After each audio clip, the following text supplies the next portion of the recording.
This just came in from FedEx just about 4.5 minutes ago. So we're going to open this up and slide that out. Really not much else. And you can hear that jingle. That's the FedEx email saying delivered.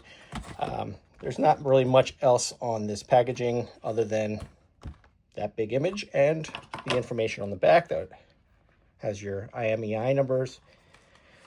This is stuck to there. This folds open kind of like a book. And you can see here it says, welcome to nothing. You can pause that if you'd like to read. And over here, we've got a clear case, which looks like the person that I bought it from on Swappa put a MagSafe ring on it. We've got their energy rating, their drop resistance, and repairability, and other things. Paperwork from them. Here is your USB-C to C cable. And I can't quite get that to flip out. There we go. So on the back here is just the IMEI numbers. Slide this out. Here is the phone. We got it in the black or gray. I'm not sure what the official color is, but just a real quick look around. And again, this was a used phone that came from Swappa. For those that may not be in the US, it's a third-party website that people sell used phones on. So we've got a giant 6.67-inch display here. On this side, which is the right from the display, you've got the power button, your essential key. We'll go ahead and try to power that on. Hopefully there's a little bit of power in here. All right, looks like it's coming on. On the bottom, we've got one of the two speakers, USB Type-C, USB 2.0, instead of the typical 3.1 that many flagships have. Your SIM tray. And on the left of the display, you've got your volume up and down rockers. On the top, another speaker that is paired with the earpiece here, so it makes it a little bit louder. Microphone. Here we've got the setup. So we've got English United States, and it's asking to connect to the network. Right now, we're just going to kind of skip the majority of questions here so we can kind of get to the meat and potatoes of the device. Asking to set up using another Android device. Guys that follow my channel, you know that I generally skip this, so we'll skip that. And I like to change the randomized MAC to use device at home. All right, it's going to ask me to get signed in. We're going to skip that just to get to the device. I can do a factory reset on this and configure everything else later, but right now we're just going to kind of get to the heart of the device so we can see what we've got. Terms and conditions, user experience program, stability program, and nothing notifications. We'll leave all those on for the moment. Now it's talking about the Glyph Matrix, which is going to be this guy right here. So as we play with this phone, we'll definitely play around with the Glyph Matrix and the Glyph toys that they call them. I've already got one that I'm starting to build on the laptop, so I want to try that out here now that I've got the phone. But you can see some of the things that it can do. Now it's talking about the essential key here, what's new in Nothing OS 3. We're going to skip the rest of this tutorial. Now you can have your icons look like the standard Android, or you can go with the Nothing special icon pack. Getting a Nothing phone, might as well go with the fun icon pack. Now it looks like there might be a software update. Yeah, looks like 3.5 is ready to download and install. We'll just wipe all that away. Here is our first look at the home screen. So you can see a lot of icons here that may seem obvious and some that are not going to be quite obvious of what they are. Like here, I would think this one here kind of looks like your voicemail icon, but it's not. it's going to be your audio recorder, your voice notes. So one thing you might want to do is go in and turn on your app names. And I've got to kind of remember where I saw that at. App labels, there we go. So that'll help you kind of get used to what they are. Like this one over here, it looks kind of like a K. I personally wouldn't have known that's the gallery. Your Nothing X, that's going to be their wearable app. So if you got the earbuds or their watch, that'll work with that app. And you can kind of see, oh, it's got your typical Google account stuff or apps. It's got a widget for weather. You got a widget to do not disturb. You get some kind of goofy face here. I'm not even sure what that one is. It doesn't click or do anything, but then you've got a fun little clock widget down there. But that's it. That's all you've got on the home screen. Swipe up for your app drawer, and it's got a smart app drawer. We'll put that on. I'll show you what that looks like. Kind of like the Apple app library, I believe they call it, where it separates everything by what type of app it is into categories or folders or whatever you want to call these. If you want to go back to the other, you go right there. And the smart suggestions, that's going to be this top row right here. So it's going to do some kind of app suggestion, I'm guessing based on your usage and the time that you typically use those. You want to turn that off right there. Now you see it's gone. But looking at the apps here, you can see that's it. There's no scrolling past this point. That's top and bottom. So there really is no additional bloatware to remove.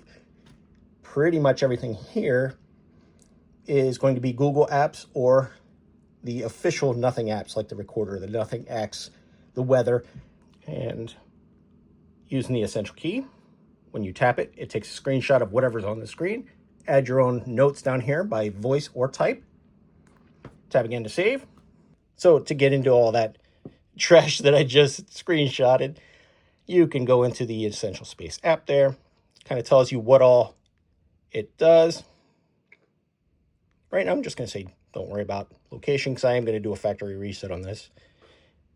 This is the Essential Space here, so you can see what it looks like. So I'm going to get this thing all set up, and we'll play around with it. All right, so I just went in, did a factory reset, and started putting my applications and whatnot. So I just wanted to come in now and show you the settings.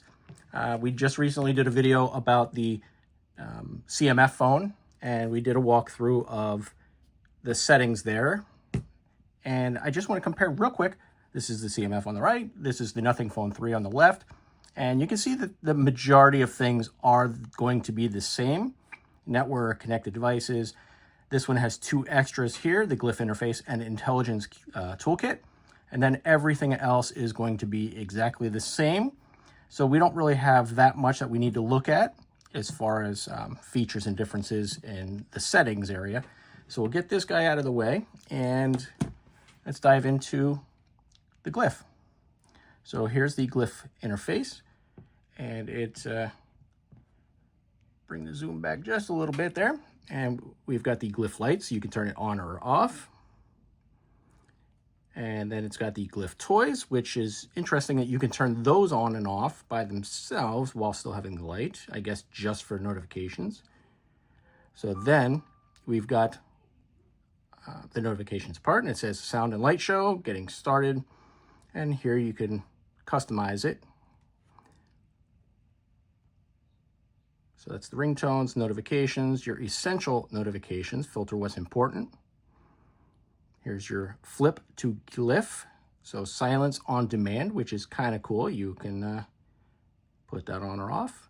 Volume indicator, which weird, but okay.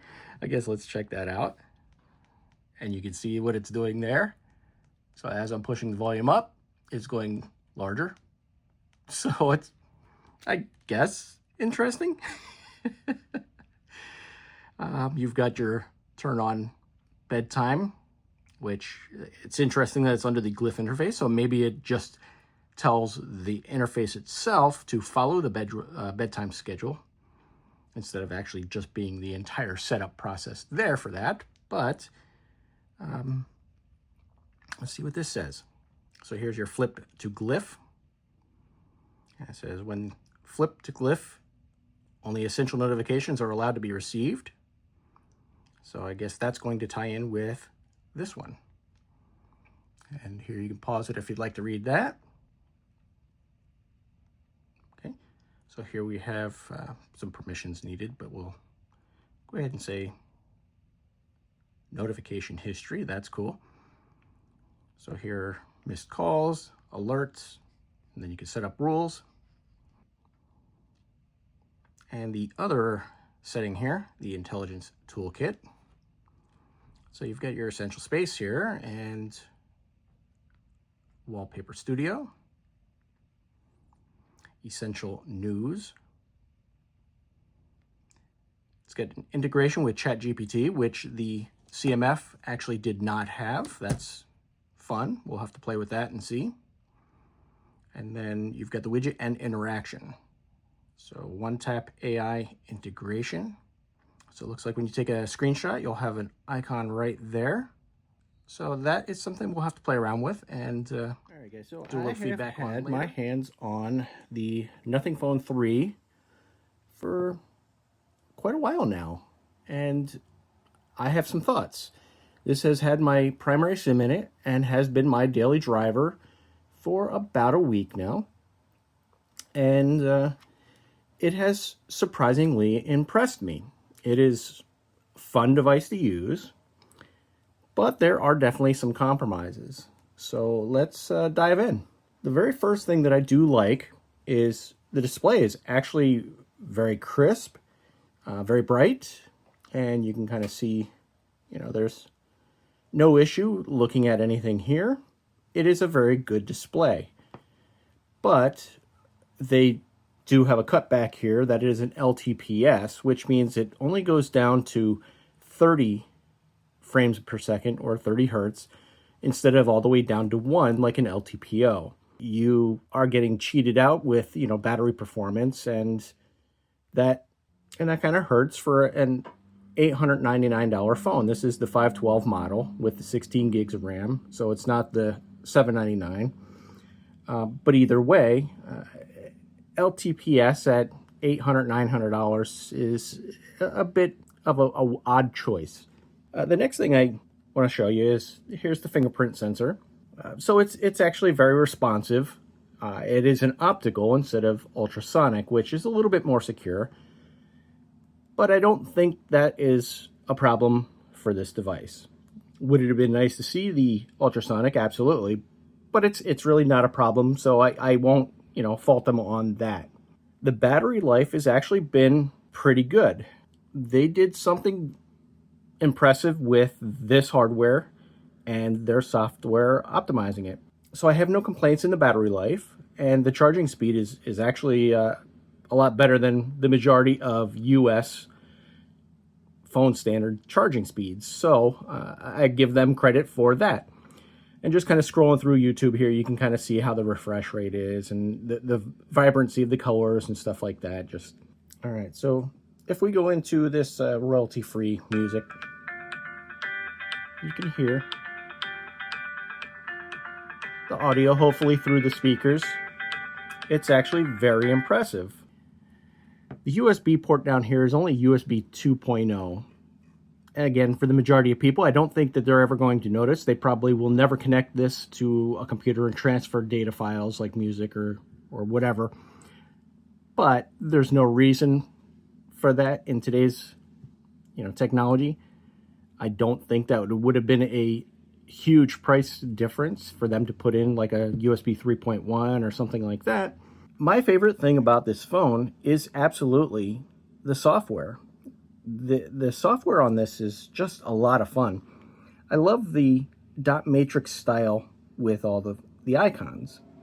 Now you can change that and use other themes, but it's just a unique approach. And something that I've actually come to enjoy. Now, this Glyph interface, I don't find any use in it. I made my own Glyph toy, if you want to call it. And this one just shows you my current user subscriber count for the YouTube channel. But is there any value in that? Does it do anything for, quality of life? No, it's not really anything here that's going to be like, oh my goodness, I truly value that feature. You can scroll through, you got your battery life. Again, it's not really anything that's going to win your heart over, I guess. You got your time, probably the most useful thing. And then you've got some other gimmicks like the rock, paper, scissors, or the spin the bottle, or, those goofy things.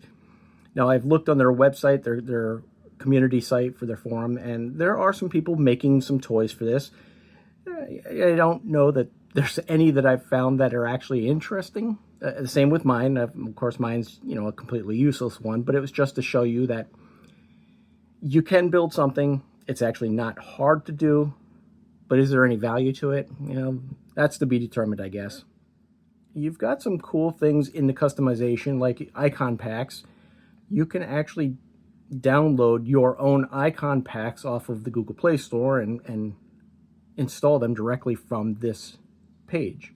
You don't need any third-party software, like a third-party launcher or anything like that, to do this customization. So that is actually a really nice thing. But as far as features, this essential space is actually probably my favorite thing about the phone.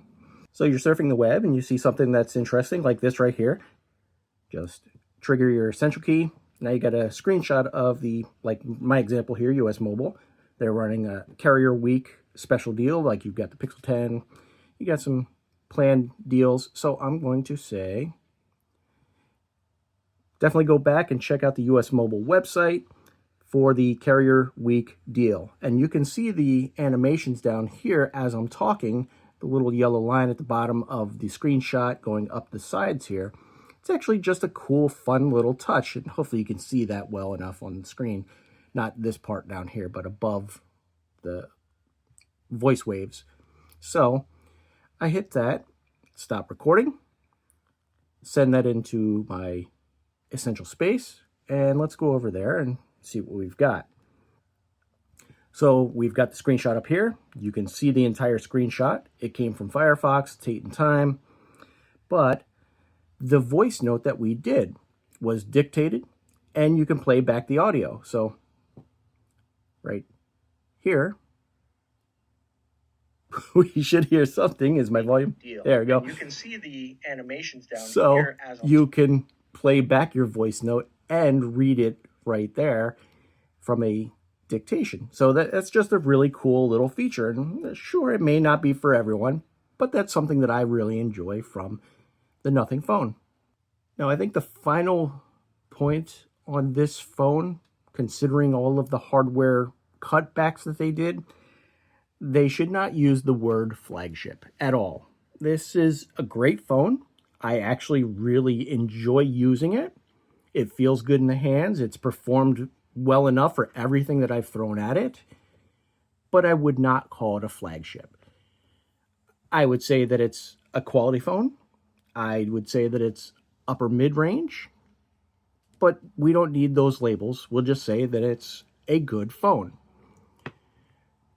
But the question of price, $799 for your entry at $256, or $899 at the 512 that I picked up here, I think that's just way too much. Way too much. I bought this used, as I said at the beginning of the video, from Swappa. I paid $640. I think that's where this should be. $650 for your starting point, maybe $700 for the 512. Above that, I think that you are challenging yourself to look at other things in those price ranges that offer better value. And we can make a whole separate video comparing those in that price range. If anyone's interested, I've got a few other phones around. We can definitely do that. But I think that is my biggest dislike with this Nothing Phone 3 is the price range that they put it at. Now, would I recommend picking this up? It's going to come back to the same thing that I just said. If you see it on sale or you find it in like perfect condition like mine was, used, absolutely. It's a fantastic phone, and I actually really enjoy using it. And I know a lot of people have had their conversations about the appearance of this. I think it's fun. I really like the see-through part of it. I know the cameras can be a little off-putting for some people with it being at about a 95 degree, but I think that's what makes it stand out. Their design choice and their software are actually really good. I appreciate you guys watching. Make sure you comment, like, subscribe, and we'll be back with more.